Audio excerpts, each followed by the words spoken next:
జై శ్రీరామ్. నమస్కారం అండి. 2026 నూతన ఆంగ్ల సంవత్సరాది కన్యా రాశి వాళ్ళ సంవత్సర ఫలితాలు ఎలా ఉన్నాయో తెలుసుకుంటూ వెళ్దాం.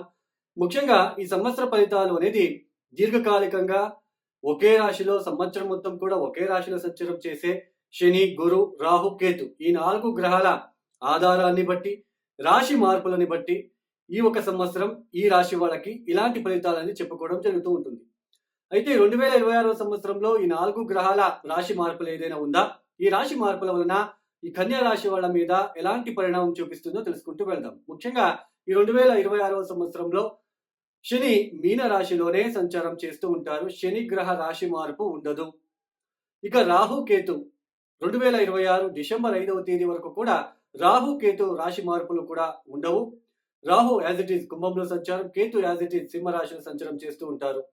అయితే ఈ 2026 డిసెంబర్ 5వ తేదీ తర్వాత రాహు మకరంలోకి ప్రవేశిస్తారు, కేతు కర్కాటక రాశిలోకి ప్రవేశిస్తారు. ఇక గురు గ్రహం వచ్చేసి ఈ సంవత్సరం ప్రారంభంలో అంటే మార్చి 11వ తేదీ వరకు ఆయన వక్రించి మిథున రాశిలో సంచారం చేస్తూ ఉంటారు. మార్చి 11వ తేదీ నుంచి వక్రత్యాగం చేసి మిథున రాశిలోనే సంచారాన్ని కొనసాగిస్తారు. ఇక 2026 జూన్ 2వ తేదీ ఆయన కర్కాటక రాశిలోకి ప్రవేశిస్తారు. 2026 జూన్ 2వ తేదీ నుంచి కేవలం 5 మాసాలు మాత్రమే కర్కాటక రాశిలో ఉంటారు. అంటే 2026 అక్టోబర్ 31వ తేదీ అతిచార మార్గంలో సింహ రాశిలోకి ప్రవేశిస్తారు. అగైన్ సంవత్సరం చివరి వరకు అక్కడ ఉండి వక్రించి మళ్ళా కర్కాటక రాశిలోకి వెళ్తారు. ఈ ఒక గ్రహ సంచారం వలన కన్యా రాశి వాళ్ళకి ముఖ్యంగా సంవత్సర ప్రారంభం ఏదైతే ఉందో జనవరి, ఫిబ్రవరి, మార్చి 11వ తేదీ వరకు కూడా ఉద్యోగం విషయాలలో చాలా ఒడిదొడుకులు, స్ట్రెస్‌ఫుల్‌గా ఉంటుందండి. ఉద్యోగం చేసే చోట కాస్త స్ట్రెస్‌గా అనిపిస్తూ ఉంటుంది. అలానే భార్యాభర్తల మధ్య కొన్ని ఏదో ఒకటి రిస్ట్రిక్షన్స్ లాగా అనిపించడము, ఏదో హెల్త్ ఇష్యూస్ వలనో, లేదా ఏ బిజినెస్ వలనో, లేదా ఉద్యోగం విషయాలలో ఆ ఒక టెన్షన్ వలనో, ఒక రిస్ట్రిక్షన్స్, ఆ బాండింగు, ఆ రిలేషన్‌షిప్‌లో ఉన్న బాండింగ్ తగ్గడానికి ఛాన్సెస్ ఎక్కువగా ఉంటుంది. దశమ స్థానంలో ఎప్పుడైతే గురువు వక్రించి సంచారం చేస్తూ ఉంటారో సంవత్సరం ప్రారంభంలో ఈ ఇంట్లో అంటే ఇంటా బయట కూడా ఒత్తిడులు పెరిగిపోవడానికి అవకాశాలు ఉంటాయి. అలానే ఆరోగ్యం విషయాలలో ఎస్పెషల్లీ మోకాళ్ళ నొప్పులు, పెయిన్స్ ఎక్కువగా ఉంటుంది. బ్యాక్ పెయిన్ లాంటిది ఇలాంటివి ఎక్కువగా ఉండే ఆస్కారాలు, అలానే విద్యార్థులు చదువుల పట్ల వెనక్కి పడిపోవడము ఇలాంటి సిచ్యుయేషన్ ఎక్కువగా ఉంటుంది. అలానే ఇక్కడ ఒక విషయం గుర్తించాలి. కన్యా రాశిలో లక్షల మంది ఉంటారు. అందరికీ కూడా ఒకేలాగా ఫలితాంశాలు ఉండవు. ఇది మీరు గుర్తుపెట్టుకోండి. ఎందుకంటే ముఖ్యంగా అష్టకవర్గ బిందువులు మీ జాతక రీత్యా ఇప్పుడు సప్తమ స్థానంలో అంటే మీన రాశిలో శని సంచారం జరుగుతూ ఉంది. అక్కడ అష్టకవర్గ బిందువులు ఎన్ని ఇచ్చారు? 0, 1, 2 గనక ఇచ్చి ఉంటే ఆ సప్తమ స్థానంలో ఆ శని వలన చాలా హస్బెండ్ అండ్ వైఫ్ మధ్య చాలా గ్యాప్ రావడము, సెపరేషన్ అవ్వడము, ఆ తీవ్రత ఎక్కువగా ఉంటుంది. అదే 3, 4, 5, 6 అష్టకవర్గ బిందువులు ఇచ్చి ఉంటే అక్కడ రిస్ట్రిక్షన్స్ ఏర్పడినా సెపరేషన్ లాంటిది జరగకపోవడము, సెపరేషన్ అవ్వదు కానీ రిస్ట్రిక్షన్స్ ఏర్పడుతూ ఉంటుంది. సో అష్టవర్గ బిందువుల మీద డిపెండ్ అయ్యి ఉంటుంది. అలానే ఇప్పుడు మీనరాశిలో శని సంచారం జరుగుతూ ఉంది. అక్కడ ఆయనకు ఎవరైనా శనికి శత్రు గ్రహాలు కుజుడు, కేతు, సూర్యుడు లాంటి గ్రహం అక్కడ మీ జన్మజాతకంలో ఉండి గోచరంలో శని అక్కడికి వెళ్ళినప్పుడు అది కూడా ఇబ్బందినే. సో మనము జాతక రీత్యా కూడా మనము 2 మ్యాచ్ చేసుకోవాలి. అప్పుడే మనకి ఫలితాలు అర్థమవుతుంది. అందుకే ఒక రాశిలో లక్షల మంది ఉంటారు. అందరికీ ఒకేలాగా ఉండదు. ఎందుకు చెప్పాను అంటే ఈ ఒక విషయానికి. సప్తమ స్థానంలో శని వచ్చాడు. భార్యాభర్తల మధ్య రిస్ట్రిక్షన్స్ ఇవన్నీ ఏర్పడతాయి. వ్యాపారంలో ఇబ్బందులు, లేజినెస్, శారీరకంగా ఇబ్బందులు ఇవన్నీ ఉంటుంది. బట్ ఎంత వరకు ఉంటుంది అనేది ఎలా తెలుసుకుంటామంటే అష్టకవర్గ బిందువులు మరియు అక్కడ ఏదైనా మీకు జన్మజాతకంలో శనికి శత్రుగ్రహాలు ఎవరైనా ఉన్నారా? సో దాన్ని బట్టి మనం ఫలితాలను తెలుసుకోవాలి. నెక్స్ట్ మేషానికి వస్తాడు. మేషరాశిలో మీ జాతకంలో ఏ కుజుడో లేదా ఏ సూర్యుడో ఏ కేతువో ఉంటే శని అక్కడ వచ్చినప్పుడు వాళ్ళిద్దరికి పడదు కాబట్టి ఆ స్థానానికి సంబంధించిన విషయాలు అంటే ఆ స్థానానికి సంబంధించిన విషయాలు ఇబ్బందులు మనం పడాల్సిన ప్రమేయం ఏర్పడుతూ ఉంటుంది. సో మనము సప్తమ స్థానంలో శని రాని, అష్టమ స్థానంలో శని రాని, ఏళ్ళనాటి శని రాని ఏదైనా రావచ్చు. అష్టకర్గ బిందువులు దశా పీరియడ్ 2 మ్యాచ్ చేసుకోవడానికి ప్రయత్నం చేయండి. అలానే దశమ స్థానంలో ఆయన వక్రించి సంచారం చేస్తూ ఉంటారు. సంవత్సరం ప్రారంభంలో కొంచెం ఉద్యోగంలో స్ట్రెస్, ఉద్యోగంలో లేజినెస్, అలసట, ఆ ఒత్తిడిని తట్టులేకపోవడము ఇలాంటివన్నీ ఎక్కువగా ఉంటాయి. ఒక హ్యాపీనెస్, ఒక కంఫర్ట్ విషయంలో ఇబ్బందులు పడడము ఇలాంటివి ఎక్కువగా ఉంటాయి.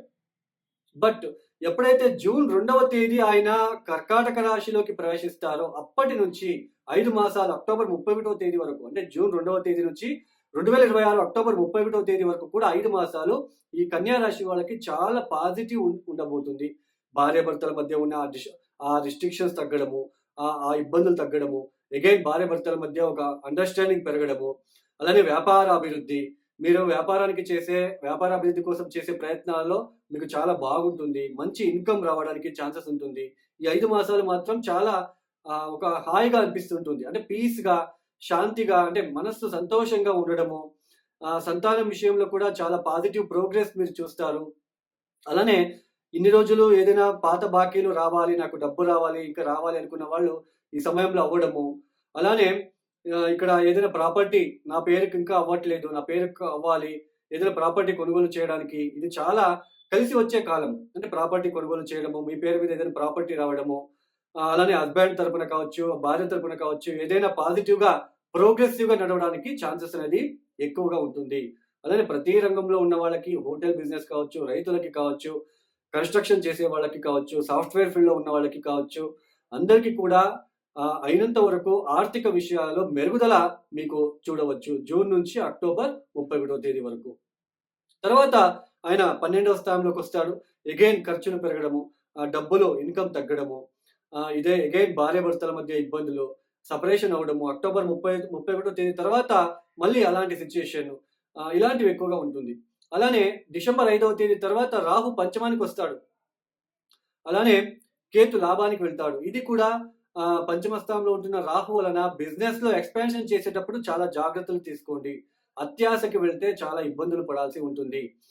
అలానే ప్రేమికులు ఇబ్బంది పడాలి. ప్రేమికులకు గ్యాప్ రావడము, లేదా రిస్ట్రిక్షన్స్ ఏర్పడడము, ఇబ్బందులు రావడము, ఇలాంటివి కూడా రావడానికి ఛాన్సెస్ ఉంటుంది. పంచమ స్థానంలో రాహు వలన ఈ గర్భిణీ స్త్రీలు కూడా చాలా జాగ్రత్తలు తీసుకోవాలి. సంతానం పట్ల అవగాహన పెంచుకోవాలి. సో, వాళ్ళతో కొంచెం వాళ్ళేం చేస్తున్నారు, వాళ్ళెక్కడికి వెళ్తున్నారు, కొంచెం నిఘా వహించాలి. అలానే వ్యాపార అభివృద్ధిలో కొంచెం మీరు బిజినెస్ ఎక్స్‌పాన్షన్ విషయంలో చాలా జాగ్రత్తలు తీసుకోవాలి. లేదంటే ఇబ్బందులు వచ్చే సూచనలు కూడా డిసెంబర్ తర్వాత కనిపిస్తూ ఉంటుంది. మొత్తానికి ఈ లాభస్థానంలో June, July, August, September, October 31వ తేదీ వరకు కన్యా రాశి వాళ్ళకి చాలా అంతవరకు మెరుగైన ఫలితాలు రాబోతున్నాయి. అంతవరకు కూడా కొంచెం డిస్టర్బెన్సెస్, ఒడిదుడుకులు, ఒత్తిడులు ఇవన్నీ ఉండబోతున్నాయి. ఈ కన్యా రాశి వాళ్ళు తప్పనిసరిగా ఈ ప్రతిరోజు కాలభైరవ పూజ చేసుకోవడము, అలానే త్రయోదశి రోజు మన నెలకి 2 సార్లు శని త్రయోదశి వస్తుంది. అది శనివారం వస్తే శని త్రయోదశి, బుధవారం వస్తే బుధ త్రయోదశి, గురువారం వస్తే గురు త్రయోదశి అవుతుంది. సో, ఆ త్రయోదశి రోజు సాయంత్రం ప్రదోష కాలంలో శివుడికి నువ్వుల నూనెతో అభిషేకాలు చేయించుకుంటూ వెళ్ళండి. ఒక సంవత్సరం పాటు మీరు దాని పాజిటివ్ ఇంపాక్ట్ చూస్తారు. ఇక ఎవరైతే వీడియోని చూస్తున్నారో లైక్ చేయండి, షేర్ చేయండి, సబ్స్క్రైబ్ చేసుకోండి. అలానే ఎవరికైనా ఆస్ట్రాలజీ కన్సల్టేషన్ కావాలనుకుంటే డిస్‌ప్లే అవుతున్న నంబర్‌కి నేరుగా కాల్ చేయండి.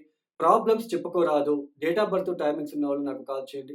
సో, మీ జాతక రీత్యా ఏ ప్రాబ్లమ్ ఉంది, ఏ దశాభక్తి జరుగుతాంది, ఏ పరిహారాలు మీరే కష్టపడి చేసుకోవాలి, అలాంటి పరిహారాలు ఇవ్వడం జరుగుతుంది. ఇక సర్వే జనం సుఖినో భవంతు. ధన్యవాదములు. జై శ్రీరామ్.